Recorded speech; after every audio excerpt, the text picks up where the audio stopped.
www.forgottenpast.in में आपका स्वागत है। www.forgottenpast.in में मैं प्रबुद्ध विश्वास आपके हिस्ट्री के बारे में, लेसन एंड फैक्ट्स के बारे में आपसे रूबरू कराऊंगा। ये कुछ ऐसे दिलचस्प कहानी है जो लेसन एंड फैक्ट्स के रूप में लोग जानते हैं। और www.forgottenpast.in का जो कहानी है, इसमें ग्रैंड ट्रंक रोड का जो कहानी है उसके बारे में एक दिलचस्प कहानी आपको हम सुनाने जा रहे हैं। ये जो कम्युनिकेशन रूट्स की बात है, कम्युनिकेशन रूट्स एक आपका नदियों का जाली नॉर्थ में बिहार में बिछा हुआ है। कम्युनिकेशन रूट्स जो डिसाइड होता है गंगा जी से। गंगा जी एक बहुत बड़ी नदी है जिसका डायरेक्शन है वेस्ट पश्चिम से पूरब की तरफ।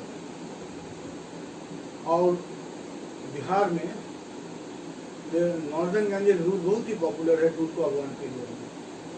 टूर्को अफगान का जहाँ तक कहानी है, टूर्को अफगान पीरियड में आपका अवध रीजन से शुरू होता है आपका नॉर्दर्न गैंजेस रूट।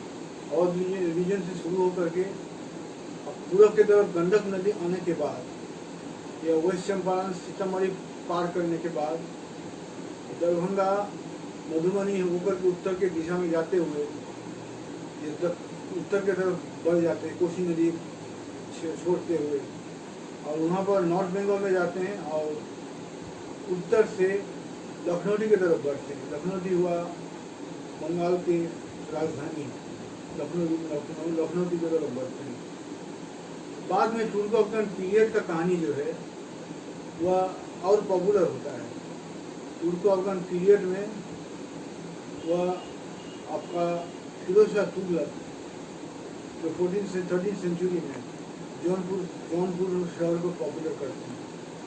जौनपुर से होगा ईस्टर्न अफगान के साथ बाबर का लड़ाई 1529 में हुआ था। यह लड़ाई 3rd से 5th में हुआ था, बहुत ही घमासान लड़ाई हुई थी। उस लड़ाई में वे लोग लगातार 2 दिन तक लड़ाई चला था, 3rd to 5th में 1529 में, और लड़ाई में उसका जीत हुई थी।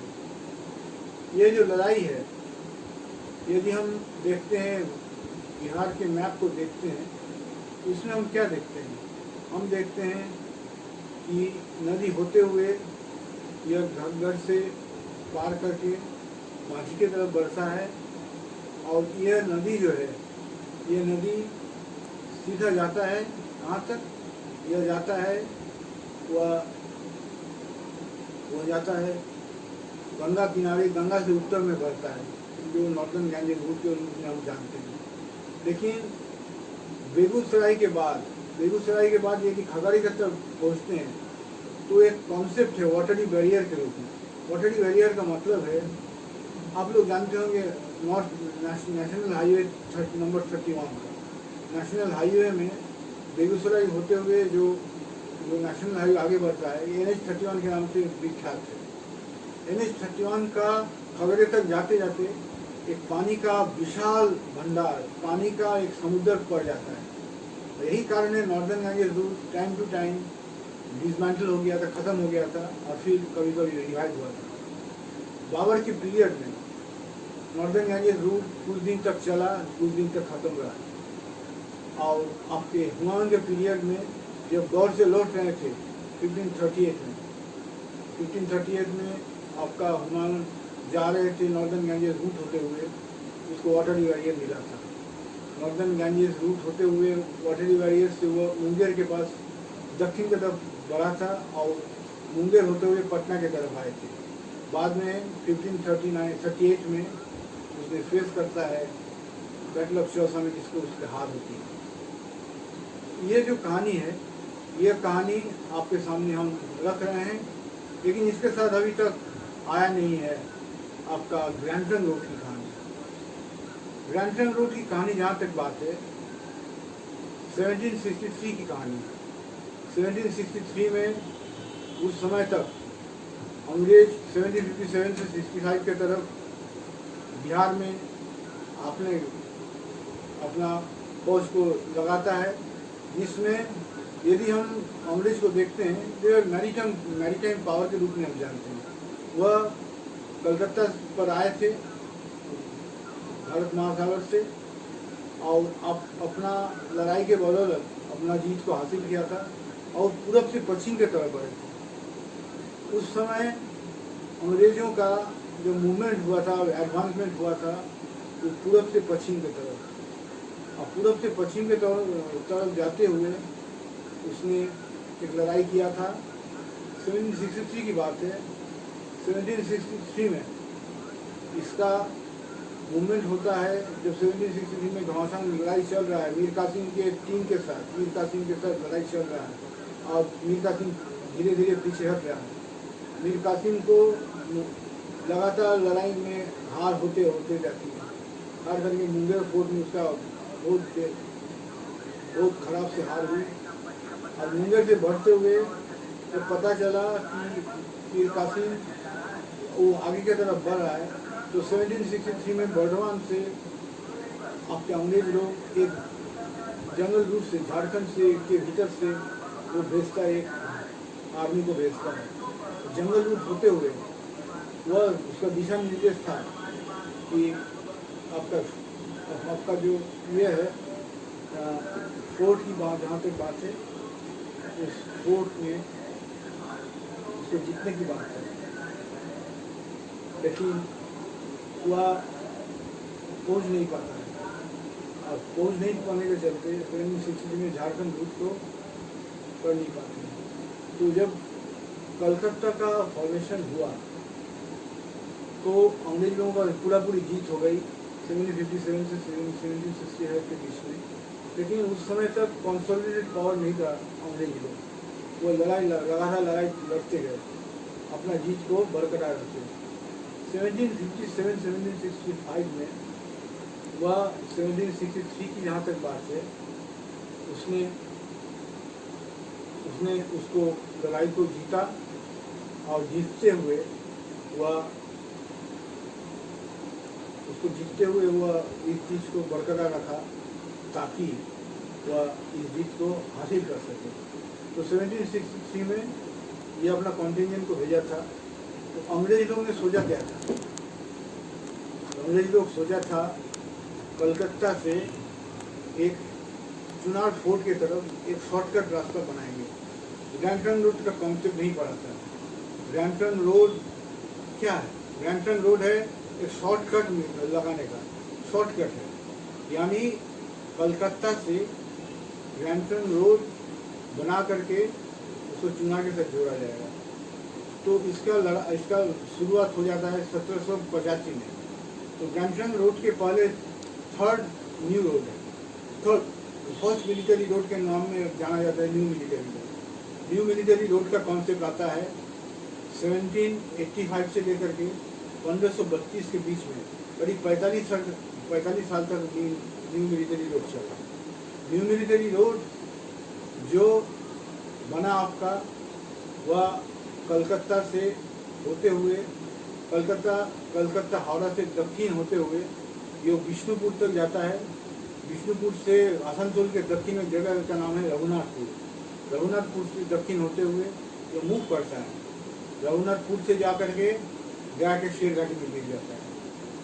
तो शेरघाटी की जहाँ तक बात है, लेकिन ये पॉपुलर ज़्यादा होता नहीं है क्योंकि बरसात के समय पानी जम जाता था।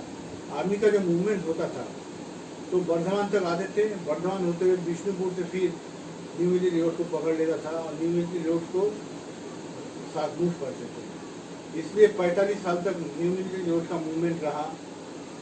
लेकिन इसी के बीच में अंग्रेजों ने तय किया कि हम लोग न्यू मिलिट्री रोड की जगह पर थर्ड मिलिट्री रोड को बनाएंगे। और इसके चलते क्या हुआ, 1734 तक न्यू मिलिट्री रोड बनकर तैयार हो गया। न्यू मिलिट्री रोड क्या बना? न्यू मिलिट्री रोड बना बर्धमान, कलकत्ता से बर्धमान आती है, बर्धमान होते हुए वो मूव करता है आसनसोल की तरफ। आसनसोल से गया तो मूव करती है। अब हम यदि गया तो मूव करती है और होते हुए ये जा करके आपको शेरघाटी में मिल जाता है। शेरघाटी में क्यों मिलता है? शेरघाटी से डेरियनसोन की जहाँ तक बात है, शेरघाटी डेरियनसोन न्यू मिलिट्री रोड अभी तक बरकरार रहा। न्यू मिलिट्री रोड आज भी कायम है।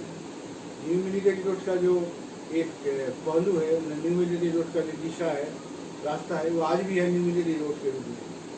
लेकिन न्यू मिलिट्री रोड लोग भूल गए और शेरघाटी से जो न्यू मिलिट्री रोड का डेरियनसोन का रास्ता है, वो न्यू मिलिट्री रोड के रूप में इतिहास की जड़ में दफन है।